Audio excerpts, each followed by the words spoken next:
ನಮಸ್ಕಾರ ಮಿತ್ರರೇ. ನಿನ್ನೆ ಒಂದು ಘಟನೆ ಸೋಷಿಯಲ್ ಮೀಡಿಯಾನಲ್ಲಿ ತುಂಬ ವೈರಲ್ ಆಯಿತು. ಏನಂದರೆ, ಬಾಂಬೆನಲ್ಲಿ ಒಂದು ಫ್ಯಾಮ್ಲಿ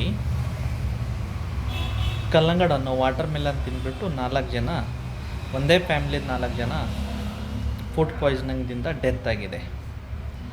ಸೊ ಈವ್ನಿಂಗ್ ಏನು ಮಾಡ್ತಾರೆ, ಅವರು 7 ಗಂಟೆ 8 ಗಂಟೆಗೆ ಫ್ಯಾಮಿಲಿ ಏನೋ ಒಂದು ಫಂಕ್ಷನ್ ಇರುತ್ತೆ, ಎಲ್ಲರೂ ಸೇರಿ ಏನು ಮಾಡ್ತಾರೆ, ಬಿರಿಯಾನಿ ತಿಂತಾರೆ. ಆಲ್ಮೋಸ್ಟ್ ಎಲ್ಲ ಗೆಸ್ಟ್ ಹೋಗಿರ್ತಾರೆ. ರಾತ್ರಿ ಆಲ್ಮೋಸ್ಟ್ 12:30 1 ಗಂಟೆಗೆ, as for the news report, 1 ಗಂಟೆಗೆ ರಾತ್ರಿ ಮಲಗಬೇಕಂದ್ರೆ ಅವ್ರು ಏನು ಮಾಡ್ತಾರೆ, ಮನೆಯಲ್ಲಿ ಒಂದು ಕಲ್ಲಂಗಡ ಹಣ್ಣಿರುತ್ತೆ, ಅದು ಕಟ್ ಮಾಡಿಬಿಟ್ಟು ತಿಂತಾರೆ. ತಿಂದಾದಮೇಲೆ ನಸ್ಕಿನಲ್ಲಿ ಒಂದು 4:15 5 ಗಂಟೆಗೆ ಎಲ್ಲ ಮೆಂಬರ್ಗಳಿಗೆ ಏನಾಗುತ್ತೆ, ವಾಂತಿ ಮತ್ತು ಬೇದಿ ಸ್ಟಾರ್ಟ್ ಆಗುತ್ತೆ. ಆಮೇಲೆ ಸ್ವಲ್ಪ ರಿಲೇಷನಲ್ಲಿ ಎಲ್ಲ ಫೋನ್ ಮಾಡಿಬಿಟ್ಟು ಅಲ್ಲಿನ ಲೋಕಲ್ ಡಾಕ್ಟ್ರ್ ಯಾರೋ ಹೌಸ್ ವಿಸಿಟ್ ಬರ್ತಾರೆ ಮನೆಗೆ ಮಗುವವರೆಗೆ. ಅದು ಒಂದು ಮಗು ತುಂಬಾ ಸುಸ್ತಾಗಿ ಹಾಸ್ಪಿಟಲ್ ತೊಗೊಂಡು ಹೋಗೋವರೆಗೆ ಮಗು ಡೆತ್ ಆಗಿದ್ದಿರುತ್ತೆ. ಬೇರೆ ಮೆಂಬರ್ ನಾನು ಸ್ವಲ್ಪ ಕ್ವಿಕ್ಲಿ ಹಾಸ್ಪಿಟಲ್ಗೆ ಮೂವ್ ಮಾಡ್ತಾರೆ. 1-2 ಮೆಂಬರು ಸ್ವಲ್ಪ ಆಲ್ಮೋಸ್ಟ್ ಓವರ್ಲಿ ಡಿಹೈಡ್ರೇಟ್ ಆಗಿಬಿಟ್ಟು ವೆಂಟಿಲೇಟರ್ ಮೇಲೆ ಎಲ್ಲ ಹೋಗ್ಬಿಟ್ಟು ಅವರು ಏನು ಮಾಡ್ತಾರೆ, ಅವ್ರ ಜೀವವನ್ನು ಬಿಡ್ತಾರೆ. ಸೊ ವಾಟರ್ ಮಿಲನ್ ಕಲ್ಲಂಗಡ ಇಷ್ಟು ಪಾಯ್ಸನಸ್ ಯಾಕೆ ಆಗ್ತಾಯಿದೆ ಅಂದರೆ,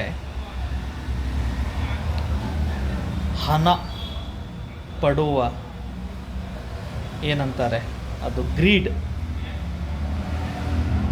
ತುಂಬ ಇನ್ನೂ ಮ್ಯಾಚೂರ್ ಆಗಿದ್ದಿರಲ್ಲ, ಅದಕ್ಕಿಂತ ಮುಂಚೆನೇ ಇಂಜೆಕ್ಷನ್ ಕೊಟ್ಬಿಟ್ಟು ಡೈ ಕೊಟ್ಬಿಟ್ಟು ಅದನ್ನು ರೆಡ್ ಕಲರ್ ಡೈ ಮಾಡೋದು, ಸೈಜ್ ಜಾಸ್ತಿ ಆಗಬೇಕಂತ ಆಕ್ಸಿಟೋಸಿನ್ ಇಂಜೆಕ್ಷನ್ ಯೂಸ್ ಮಾಡೋದು, ಇವೆಲ್ಲ ಮಾಡಿದ್ರಿಂದ ಏನಾಗ್ತಾಯಿದೆ, ಈ ಥರ ಬಿಸಿಲು ಜಾಸ್ತಿ ಇದೆ. ಆರ್ಟಿಫಿಷಿಯಲ್ ನೀವು ಡೈ ಯೂಸ್ ಮಾಡ್ತಾರೆ, ಎಥ್ರೋಸಿನ್ ಬಿ ಅಂತ. ಈ ಡೈ ಏನು ಮಾಡ್ತಾಯಿದೆ, ಆ ಕಲ್ಲಂಗಡ ಹಣ್ಣಲ್ಲಿ ಒಂದು ಕೆಮಿಕಲ್ ರಿಯಾಕ್ಷನ್ ಆಗಿಬಿಟ್ಟು ಅಲ್ಲಿ ಒಂದು ಪಾಯ್ಸನಸ್ ಎಫೆಕ್ಟ್ ಡೆವಲಪ್ ಆಗ್ತಾಯಿದೆ. And that is causing food poisoning. ಬರ್ತಾ ಬರ್ತಾ ತುಂಬ ಬೇಗ ಈ ಥರ ಸಮಸ್ಯೆ ಜಾಸ್ತಿ ಆಗ್ಬೋದು. ಸೊ ವಾಟರ್ ಮೆಲನ್ ಕಟ್ ಮಾಡುವಾಗ ಕಟ್ ಮಾಡಿ ಏನಾದರೂ ನೊರೆ ಬಂತು,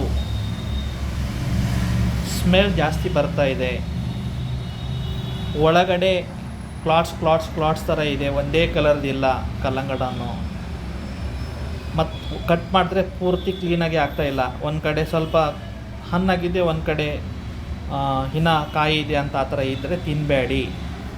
ಬಿಕಾಸ್ ಅದು ಬಿಫೋರ್ ಟೈಮ್ ಅದನ್ನು ಏನು ಮಾಡಿದ್ದಾರೆ, ತೆಗೆದ್ಬಿಟ್ಟು ಈ ಥರ ಇಂಜೆಕ್ಷನು ಡೈ ಹಾಕಿಬಿಟ್ಟು ಮಾರ್ಕೆಟ್ನಲ್ಲಿ ಸೇಲ್ ಮಾಡ್ತಾರೆ, ಅದರಿಂದ ಜೀವ ಹೋಗ್ತಾಯಿದೆ.